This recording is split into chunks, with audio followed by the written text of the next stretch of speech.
Group of education તરફથી આજના value એજ્યુકેશનના video લેક્ચરમાં ફરી એકવાર તમારા બધાનું વેલકમ કરું છું. આઈ હોપ બચ્ચા તમે બધા ઘરે ફિટ, ફાઇન, હેલ્ધી એન્ડ મસ્ત હશો. સો તમે લોકો વેલ્યુ એજ્યુકેશનના વિડિયોની ઓલવેઝ વેઇટ કરતા હો છો. તો હવે વાત કરી લઈએ લાસ્ટ સેશનની. આપણે લાસ્ટ વેલ્યુ એજ્યુકેશનના વિડિયો લેક્ચરમાં શું લર્ન કર્યું હતું? આપણે ક્લાસ મોનિટરનો એક ટોપિક લીધેલો હતો. એના વિશે આપણે શીખ્યા હતા, સમજ્યા હતા કે મોનિટર બનવા માટે આપણી અંદર શું ક્વોલિટી હોવી જરૂરી છે. મોનિટર તમે દરેક જગ્યાએ બની શકો છો, ક્લાસ પૂરતું સીમિત નથી. ઓકે, લાઈફની દરેક જગ્યાએ જેમ જેમ તમે મોટા થતા જશો એમ મોનિટર એ એક જવાબદારી છે. યાદ રાખજો, મોનિટર બનવું એ એક જવાબદારી છે, એક ધ્યાન રાખવાની ઇમ્પોર્ટન્ટ બાબત હોય છે. હવે વિદ્યાર્થી મિત્રો, તમને લોકોને ખ્યાલ છે કે આપણે ક્યાં રહીએ છીએ? તમને લોકોને વિચાર આવતો હશે કે મેઘા દીદી અચાનક આપણને આવો સવાલ કેમ કરે છે કે આપણે ક્યાં રહીએ છીએ? ઓબ્વિયસલી આપણે લોકો તો ઘરમાં રહીએ છીએ, એવું? ઓકે, ઘણા સ્ટુડન્ટ્સને એવું પણ થતું હશે. તો હવે ક્યાં દેશમાં રહીએ છીએ? મારો સવાલ થોડો ચેન્જ કરું છું. આપણો ક્યાં દેશમાં રહીએ છીએ? સૌથી પહેલા તો તમે લોકો એટલી ખબર છે કે આપણે કયા સિટીમાં રહીએ છીએ? રાજકોટ. આટલી તમને ખ્યાલ છે, બરાબર? હવે રાજકોટ સિટી જે છે તે ક્યાં આવેલું છે? કયા રાજ્યમાં આવેલું છે? ગુજરાત રાજ્યમાં. ક્યાં આવેલું છે? ગુજરાત રાજ્યમાં. તો ગુજરાત રાજ્ય કયા દેશમાં આવેલો છે? ગુજરાત રાજ્ય કયા દેશમાં આવેલું છે? એટલે કે આપણે અત્યારે કયા દેશમાં રહીએ છીએ? આપણે ભારત દેશમાં રહીએ છીએ. ક્યાં? ભારત દેશમાં. એકવાર બે નાના બાળકો હતા, બરાબર? એ લોકો રમતમાં વાતો કરી રહ્યા હતા કે એ લોકોને પહેલા તો એ જ ખબર નહોતી કે આપણે કયા દેશમાં રહીએ છીએ. હવે મેં શું હતું, એ લોકો જ્યારે વાત કરતા હતા ને ત્યારે બંને એકબીજાને કહેતા હોય છે કે મને તો આ દેશ ગમે છે, મને તો આ દેશ ગમે છે, મને પેલો એક કે મને લંડન ગમે, એક કે મને જર્મની ગમે. એક તો એ લોકોને કન્ફ્યુઝન એટલી હતી કે એને ખબર જ નહોતી કે કોને દેશ કહેવાય, કોને રાજ્ય કહેવાય, કઈ વસ્તુ ખબર જ નહોતી. ખાલી એટલી ખબર કે મને આ નામ ગમે છે. મેઇન વસ્તુ શું હતું? એ નામ ગમતું હતું. તો એ રીતે બે ડિસ્કસ કરતા હોય છે કે અચાનક જ એના એક છોકરો હોય ને એના પપ્પા ત્યાં આવી જાય છે કે તમે આ કોની વાત કરી રહ્યા છો અત્યારે? તો એના પપ્પા એને પૂછે છે. તો એનું જે ચાઇલ્ડ હોય છે, બે બાળકો જે રમતા વાતો કરતા હોય, તો કે કાંઈ નહીં પપ્પા, હું એમ કહું છું કે મને જર્મની દેશ ગમે છે, મને અમેરિકા દેશ ગમે છે. તો એક કે મને ભારત દેશ ગમે છે, મને લંડન ગમે છે, મને પેરિસ ગમે છે. અલગ અલગ દેશના નામ બોલતા હતા. પછી એના પપ્પાને હસવું આવે છે કે તમે લોકોને ખબર છે કે આ દેશ કોને કહેવાય, શું હોય દેશમાં? તો એ તો નાના હતા, એને તો એ કાંઈ જ ખબર નહોતી. એને તો ખાલી ટીવીમાં સાંભળેલા નામ હતા. પછી એના પપ્પા હોય છે તે તેને સમજાવે છે દેશ કોને કહેવાય, આપણે રહીએ છીએ ક્યાં, એ દરેક વસ્તુ એના પપ્પા સમજાવે છે એને. જેમ મેં તમને થોડી વાર પહેલા વાત કરી કે આપણે રાજકોટ શહેરમાં રહીએ છીએ, ગુજરાત રાજ્યમાં, અને દેશ આપણો ભારત. હવે એના પપ્પા એને વાતમાં કહે છે કે તમને ખબર છે કે આપણે લોકો ભારત દેશમાં રહીએ છીએ. તમને તો બધા દેશ ગમે છે, તમને ઘણા બધા દેશ ગમે છે, પણ તમને આપણા ભારત દેશની ખાસિયત ખબર છે? આપણા ભારત દેશની વિશે આપણે વાત કરીએ એટલી ઓછી. તો છોકરાઓને તો મજા પડી ગઈ. એ કે અમને થોડી વાત તો કરો પપ્પા ભારત વિશે. તો પપ્પા ખાલી નાનકડી એવી વાત કરે છે કે વર્ષો પહેલા આપણા ભારત દેશમાં અંગ્રેજો આવ્યા હતા વિદેશથી બિઝનેસ કરવા માટે, અને એ લોકોએ આપણી ભોળી પ્રજા પર જુલ્મ કર્યા, એને એના ગુલામ બનાવી લીધા, અને આપણા દેશ પર કેટલા વર્ષો સુધી રાજ કર્યું. એટલે કે આપણા જે ભારત દેશના લોકો આપણો દેશ હોવા છતાં કેટલા વર્ષો સુધી ગુલામી કરી હતી. ફોર એક્ઝામ્પલ, તમને હું તમારી જ લેંગ્વેજમાં, નાના બચ્ચાઓની લેંગ્વેજમાં સમજાવું તો આપણા ઘરના મકાનમાં આપણે રહેતા હોઈએ, બરાબર? અને આપણા ઘરમાં અચાનક કોઈ બીજા લોકો રહેવા આવી જાય અને એ કહે એ કરે એ આપણે કામ, જે આપણને કામ ચીંધે એ કામ કરવાનું, એ જે આપણને જમવાનું આપે એ જ આપણે ખાલી જમવાનું, એ ગુલામી કહેવાય.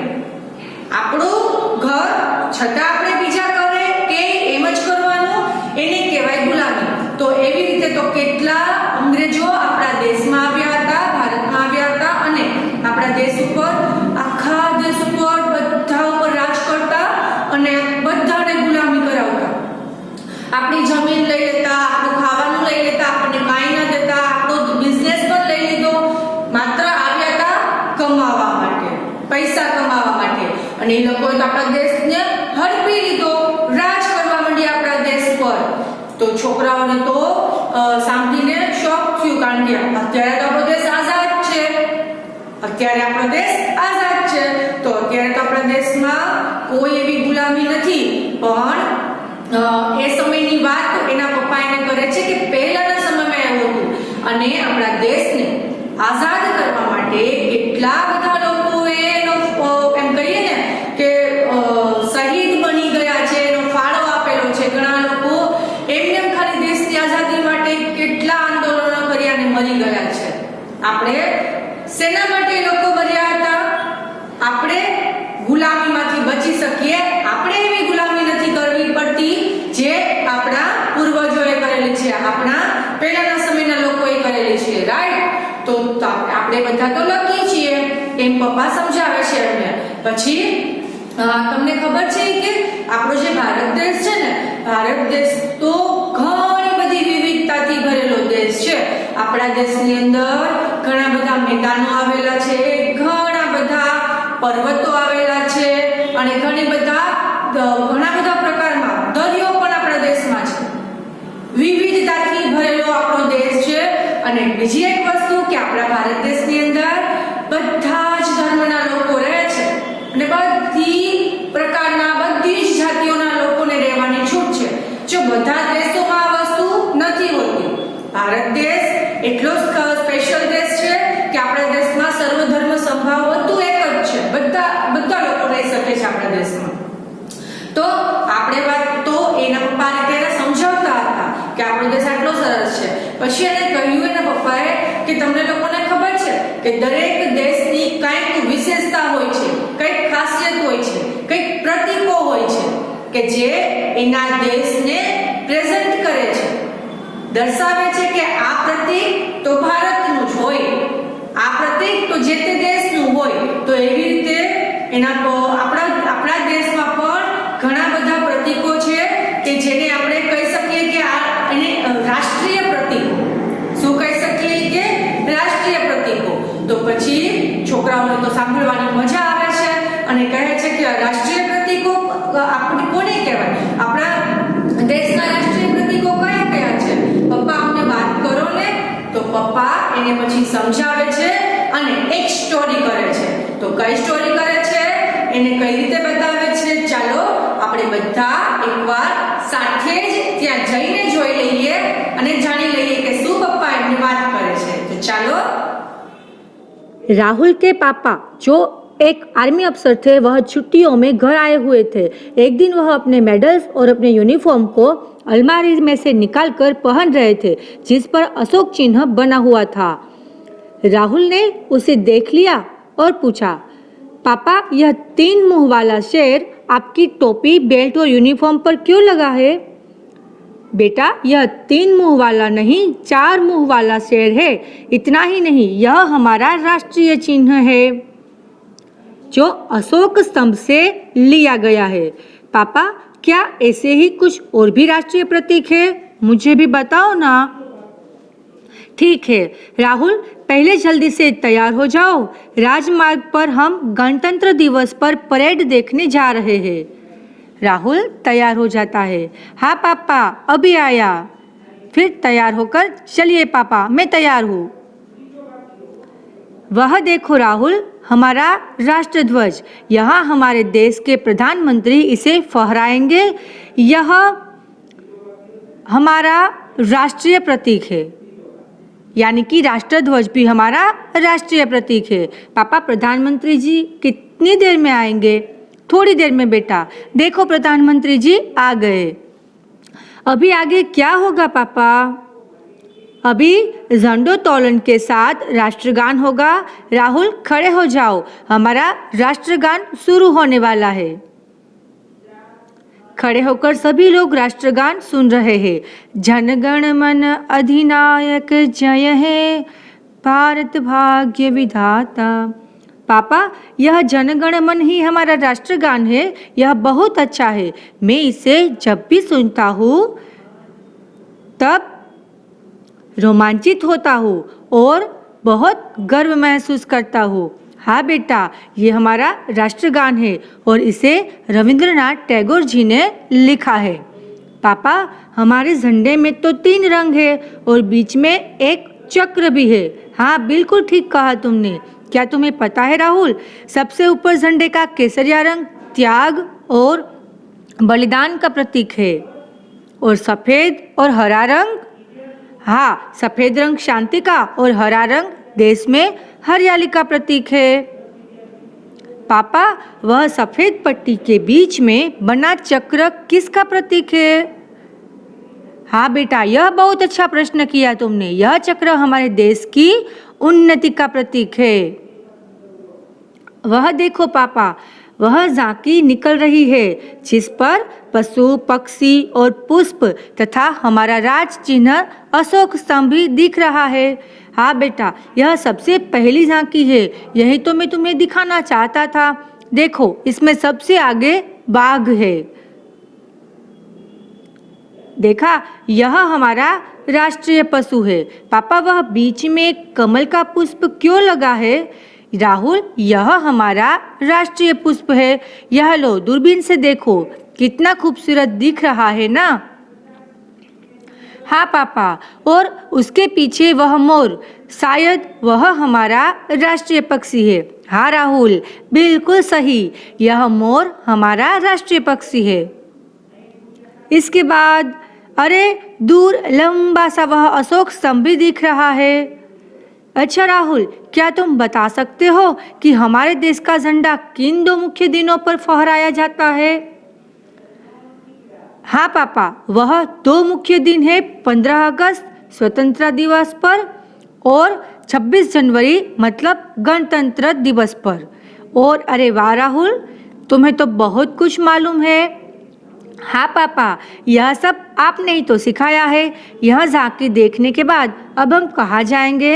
यह झांकी देखकर हम घूमने जाएंगे राहुल। अरे वाह, फिर तो बहुत मज़ा आएगा और हम वहाँ आइसक्रीम भी खाएंगे पापा।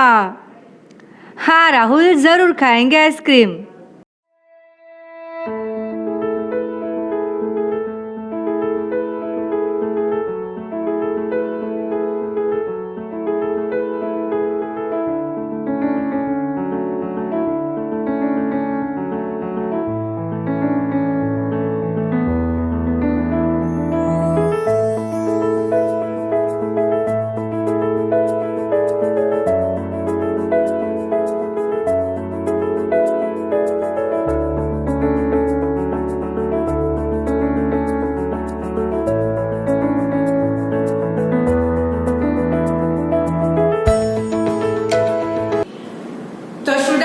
જોયું તમે આપણા રાષ્ટ્રીય પ્રતીકોનું મહત્વ શું રહેલું છે? કયા કયા આપણા રાષ્ટ્રીય પ્રતીકો છે? કોને કહેવાય આપણા રાષ્ટ્રીય પ્રતીકો? તો આપણા દેશમાં જે કહી શકાય કે જે સ્પેશિયલ વિવિધતા દર્શાવે છે, એની વિશેષતા દર્શાવે છે, તો એના માટેના આપણા રાષ્ટ્રીય પ્રતીકોની આપણે એક નાનકડી ફરી એકવાર ઝલક જોઈ લઈએ. તો શરૂઆત કરીએ આપણા રાષ્ટ્ર ફળથી. આપણું રાષ્ટ્રફળ કયું છે? કેરી. કેરી એ આપણું રાષ્ટ્રફળ તરીકે ઓળખાય છે, જેને ફળોનો રાજા કહેવામાં આવે છે. તો યાદ રાખજો, આપણા ભારત દેશમાં ઘણા બધા ફળો થાય છે, પણ કેરી શું છે? આપણું રાષ્ટ્રીય ફળ. જો આ બધી જ વસ્તુઓ આપણે યાદ રાખવાની છે. આપણે જે દેશમાં રહીએ છીએ, રાઈટ, એ દેશના રાષ્ટ્રીય પ્રતીકોની આપણને ખબર હોવી જરૂરી છે, રાઈટ બચ્ચા? તો રાષ્ટ્રીય ફળ આપણું છે કેરી. હવે રાષ્ટ્રીય એનિમલ, રાષ્ટ્રીય પ્રાણી આપણું રાષ્ટ્રીય પ્રાણી છે વાઘ. આપણને વિચાર આવે કે વાઘ કેમ? તો વાઘ એ એક મજબૂતીનું પ્રતીક છે. તો એ દર્શાવે છે કે આપણો દેશ પણ મજબૂત છે. વાઘ હોય ને, વાઘ એ ખૂબ જ સ્પીડથી જંગલની અંદર રનિંગ કરી શકે છે અને અવાજ વગર. તો આપણો દેશ પણ એવી રીતે પ્રગતિ કરી રહ્યો છે ને, તો મજબૂતીનું પ્રતીક દર્શાવે છે વાઘ. ત્યાર પછી સ્ટુડન્ટ્સ, તમને લોકોને ખ્યાલ હશે, આપણે જનરલી આપણને બધાને ખબર હોય કે આપણે બધાને ક્રિકેટ બહુ ગમે છે મોસ્ટલી. આપણી જે રાષ્ટ્રીય રમતની હું વાત કરું તો આપણી રાષ્ટ્રીય રમત ક્રિકેટ નથી. આપણી રાષ્ટ્રીય રમત છે હોકી. ઓકે, હોકી ગેમની અંદર એ ઓલિમ્પિક ગેમ જ્યારે રમાતી હોય ત્યારે વારંવાર ઉપરા ઉપર એમ કહી શકાય કે 6 ગોલ્ડ મેડલ આપણને માત્ર હોકી ગેમમાં મળેલા હતા. તો હોકી જે છે તે આપણી રાષ્ટ્રીય રમત છે. હવે વાત કરીએ સ્ટુડન્ટ્સ આપણી રાષ્ટ્રીય કરન્સી, આપણું રાષ્ટ્રીય નાણું. દરેક દેશનું જે નાણું છે એ અલગ અલગ રીતે ઓળખાતું હોય છે. આપણા દેશનું નાણું છે તે રૂપિયાથી ઓળખાય છે. ઓકે, આપણે કહીએ ને કે આટલા રૂપિયા, આટલા પૈસા, આટલા રૂપિયા, વધારે આપણે રૂપિયાથી, 1 રૂપિયાનો સિક્કો હોય તો આપણે એમ જ કહીશું કે આ રૂપિયાનો સિક્કો છે. તો આપણું રાષ્ટ્રીય નાણું છે શું છે? આપણું રાષ્ટ્રીય નાણું રૂપિયો, જે રિઝર્વ બેંક ઓફ ઇન્ડિયામાં ક્રિએટ કરવામાં આવે છે. હવે સ્ટુડન્ટ્સ વાત કરીએ એક પછી એક બધા જ જે રાષ્ટ્રીય પ્રતીકોની હું અત્યારે વાત કરી રહ્યો છું એ ખાસ ધ્યાનથી સાંભળજો વિદ્યાર્થી મિત્રો. હવે આપણે વાત કરીએ રાષ્ટ્ર ચિહ્ન. આપણું જે રાષ્ટ્રીય ચિહ્ન છે, રાષ્ટ્રીય મુદ્રા એ કયું છે? તો આપણી રાષ્ટ્રીય મુદ્રા છે અશોક સ્તંભ 4 સિંહ વાળી આકૃતિ.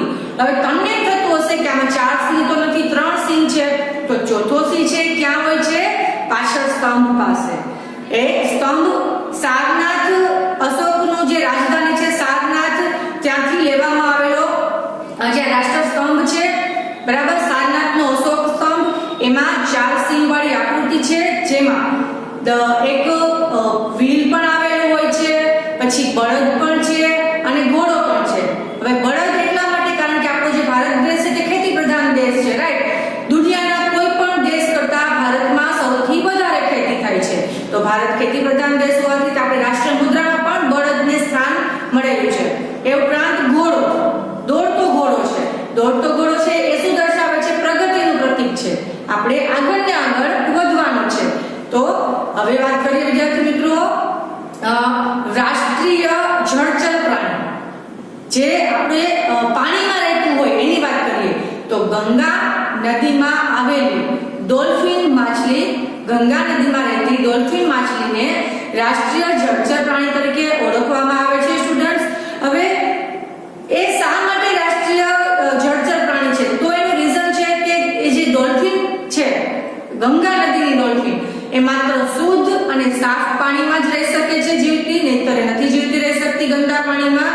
અને એ દુનિયા આપણી જ્યારથી શરૂ થઈ ત્યારથી બહુ જ જૂના સમયની એ પોતાની જે કહી શકાય કે પ્રજાતિ દર્શાવે છે કે બહુ જ વર્ષો જૂની એની પ્રજાતિ છે જે ગંગા નદીમાં જોવા મળે છે, જે શુદ્ધતાનું પ્રતીક છે.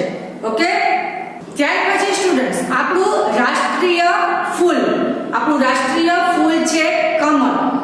ઘણા બધા ફૂલો હોય છે પણ આપણું જે રાષ્ટ્રીય ફૂલ છે તે કમળ છે. કમળ એ એક ખૂબ જ શુદ્ધ કહી શકાય કે ગંદી જગ્યાએ ઉગવા છતાં કાદવમાં ખીલે છે, રાઈટ? કાદવમાં ખીલે છે પણ એ ખૂબ સરસ દેખાય છે.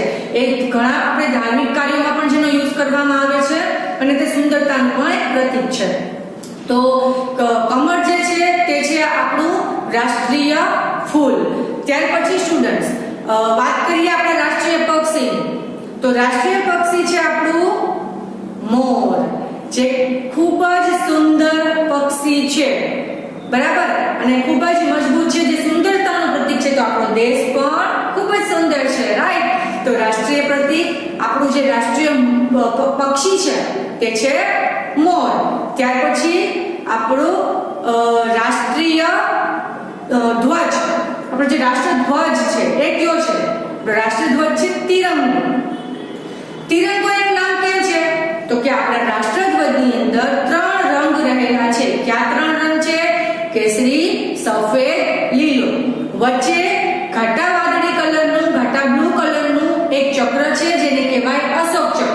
જેમાં તમે લીટા જોઈ શકો છો ને, એ લીટાને કહેવાય આરા.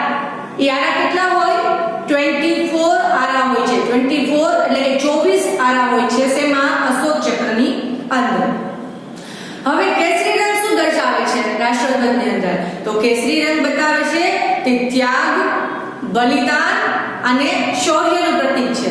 એટલે કે આપણા જે મિલિટરીમાં જે જવાનો હોય છે, આપણા આર્મી જવાનો હોય છે, એ કેવી રીતે કેટલું ત્યાગ કરતા હોય છે આપણા દેશ માટે, આપણે સારી રીતે રહી શકીએ એટલા માટે કેટલું ત્યાગ કરે છે. ત્યાં ઘરથી દૂર પોતે બોર્ડર ઉપર રહીને આપણી રક્ષા કરે છે.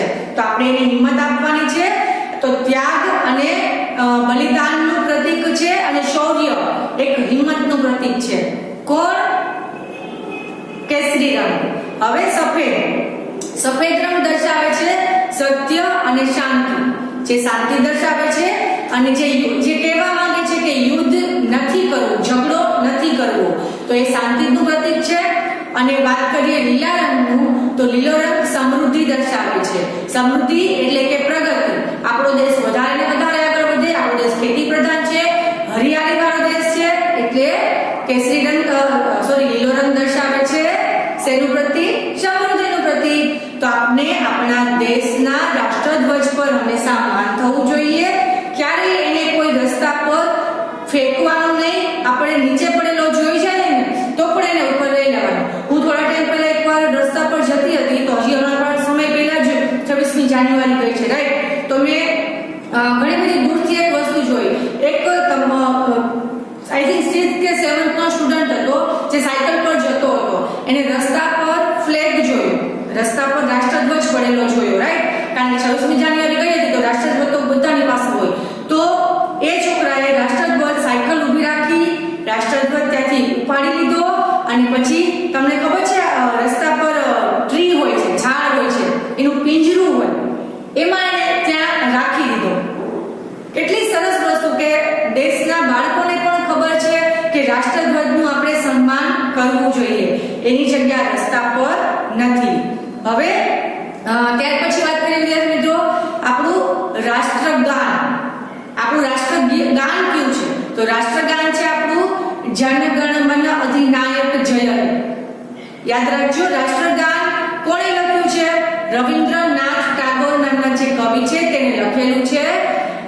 બંગાળી ભાષામાં એને લખેલું હતું. રાષ્ટ્રગાન ગાવા એ 5 છંદમાં લખાણું છે. 5 મોટી મોટી પંક્તિઓમાં લખાણું છે રાષ્ટ્રગાન જનગણ મન, જેમાંથી આપણે એક જ પંક્તિ ઉપરથી લીધી છે અને એ કવિતાને આપણે રાષ્ટ્રગાન તરીકે આપણે જે દેશ છે તેમાં માનવામાં આવ્યું છે રાષ્ટ્ર પ્રતીક તરીકે. તો રાષ્ટ્રગાન છે જનગણ મન. હવે વાત કરીએ આપણું રાષ્ટ્રગીત. તો રાષ્ટ્રગીત છે વંદે માતરમ, સુજલામ સુફલામ મલયજ શીતલામ. બરાબર, તમે સાંભળેલું હશે આ ગીત. તો વંદે માતરમ જે છે તે છે આપણું રાષ્ટ્રગીત. હવે સ્ટુડન્ટ જે બંકિમચંદ્ર ચટ્ટોપાધ્યાય દ્વારા એનર્જી દ્વારા લખવામાં આવેલું હતું. હવે વિદ્યાર્થી મિત્રો આપણી જે નદી છે, આપણી રાષ્ટ્ર નદી કઈ છે? આપણી રાષ્ટ્ર નદી છે આપણી ખૂબ જ પવિત્ર અને મોટી ગણાતી ગંગા નદી. ઓકે, ગંગા નદી જે છે તે હિમાલયના ગંગોત્રી હિમ ક્ષેત્રમાંથી, ગંગોત્રી ગ્લેશિયરમાંથી ભાગીરથી નદી તરીકે એના સ્વરૂપે એ નીકળે છે, જે મેદાનોમાં પણ વહે છે, પહાડોમાં પણ વહે છે, દરેક જગ્યાએ વહે છે. તો ગંગા નદી ખૂબ જ લાંબી નદી છે જે આપણી ભારતની રાષ્ટ્રીય નદી છે અને જેનું પાણી, જેનું જળ છે તે ખૂબ જ પવિત્ર માનવામાં આવે છે અને જેને ઘણા બધા ધાર્મિક કાર્યોમાં યુઝ પણ કરવામાં આવે છે. આમાંથી તમે ઘણા બધા લોકોએ ગંગા નદી જે હરિદ્વારમાં આવેલી છે તમે બધાએ જોઈ પણ હશે. ગંગા નદી ઘણી બધી જગ્યાએ તેના ઘાટ આવેલા છે. હવે વાત કરીએ આપણું રાષ્ટ્ર ઝાડ. આપણું રાષ્ટ્રીય ઝાડ કયું છે? આપણું રાષ્ટ્રીય ઝાડ છે વડનું ઝાડ, જેને હિન્દીમાં કહેવાય બરગદ કા પેડ.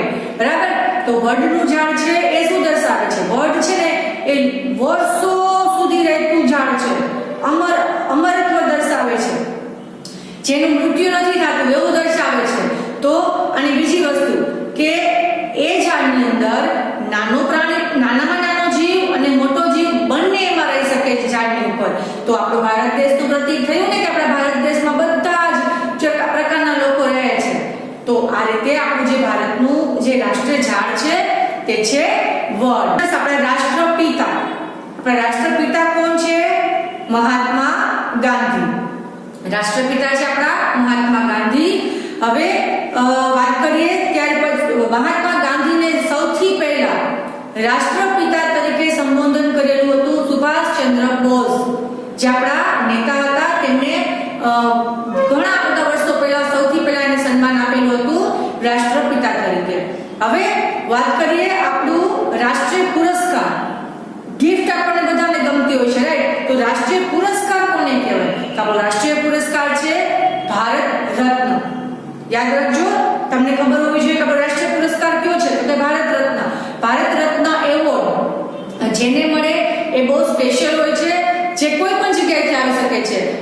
એક્ટિંગ માંથી હોઈ શકે છે, સાહિત્ય એટલે કે કોઈ લખાણ લખતું હોય એમાંથી હોઈ શકે છે, સ્પોર્ટ્સ માંથી હોઈ શકે છે. ગમે તે સારું જે દેશ માટે સારી રીતના પોતાનું બલિદાન યોગદાન આપે છે એના માટે આ ભારત રત્ન પુરસ્કાર એવોર્ડ એનાયત કરવામાં આવે છે, જેને એક મેડલ આપવામાં આવે છે. ત્યાર પછી વાત કરી રહ્યા મિત્રો આપણા રાષ્ટ્રીય પર્વોની. આપણા રાષ્ટ્રીય પર્વ ક્યાં છે? 3 દિવસ છે જેને રાષ્ટ્રીય પર્વ તરીકે જાહેર કરવામાં આવેલા છે, જેમાં એક છે સ્વતંત્રતા દિવસ એટલે કે 15મી ઓગસ્ટ, ગણતંત્ર દિવસ પ્રજાસત્તાક દિવસ આપણો જેને કહેવાય 26મી જાન્યુઆરી, અને એક છે ગાંધી જયંતિ જે ગાંધીજીનો જન્મ તરીકે ઓળખાય છે. તમને લોકોને આજે રાષ્ટ્રીય પ્રતીકો શીખવાની મજા આવી હશે અને આપણા દેશ વિશે તમને જે રાષ્ટ્રીય પ્રતીકો છે એના વિશે તમને લોકોને શીખવા પણ મળી ગયું છે અને આપણે લાઈફ ટાઈમ યાદ રાખવાનું છે. ઓકે, આ લાઈફ ટાઈમ યાદ રાખવાનું છે. હવે વાત કરીએ સ્ટુડન્ટ્સ આજના હોમવર્કની. આજે આપણે હોમવર્ક કરવાનું છે. હોમવર્કમાં તમને એક વર્કશીટ આવશે, જે આજે આપણે રાષ્ટ્રીય પ્રતીકો વિશે શીખ્યા છીએ તે તમારે તમારી રફ બુકમાં લખવાનું રહેશે. બધી જ વસ્તુઓ તમને એમાં મેન્શન કરેલી હશે વર્કશીટમાં. તો એમાં આજની ડેટ ખાસ ધ્યાન રાખજો. એમાં બધા જ સ્ટાન્ડર્ડનું મેન્શન કરેલું હશે. એક વર્કશીટ આવશે જે બધા સ્ટાન્ડર્ડમાં જશે. જે વર્ક આવે આજનું એ ખાસ કરવાનું છે. વેલ્યુ એજ્યુકેશનમાં આપણે જનરલી ઓછું હોમવર્ક આવતું હોય છે, બટ આજે આપણે જે હોમવર્ક આવેલું છે તો પ્લીઝ આજે જે હોમવર્ક આવે છે એ કરજો. વેલ્યુ એજ્યુકેશનનું હોમવર્ક, આ હોમવર્ક ખૂબ જ ઇમ્પોર્ટન્ટ છે. તો વિદ્યાર્થી મિત્રો, નવા વિડિયો લેક્ચરમાં એક નવા સરસ મજાના ટોપિક સાથે ફરી મળીશું. બચ્ચા, તમે આપણા જ્યાં જે રાષ્ટ્રીય પ્રતીકો શીખ્યા છે, નેશનલ સિમ્બોલ ઓફ ઇન્ડિયા, ભારતના રાષ્ટ્ર પ્રતીકો, એ હંમેશા યાદ રાખજો અને આપણા દેશ માટે આપણે હંમેશા ગર્વ હોવું જોઈએ, રાઈટ? તો આજના આટલા સરસ વિચાર સાથે આજનો વિડિયો હું અહીંયા પૂરો કરું છું. નવા વિડિયો લેક્ચરમાં નવા ટોપિક સાથે ફરી મળીશું. તમે બધા જ તમારું ધ્યાન રાખજો, તમારી કેર કરજો એન્ડ હંમેશા હસતા રહેજો. Bye bye everyone.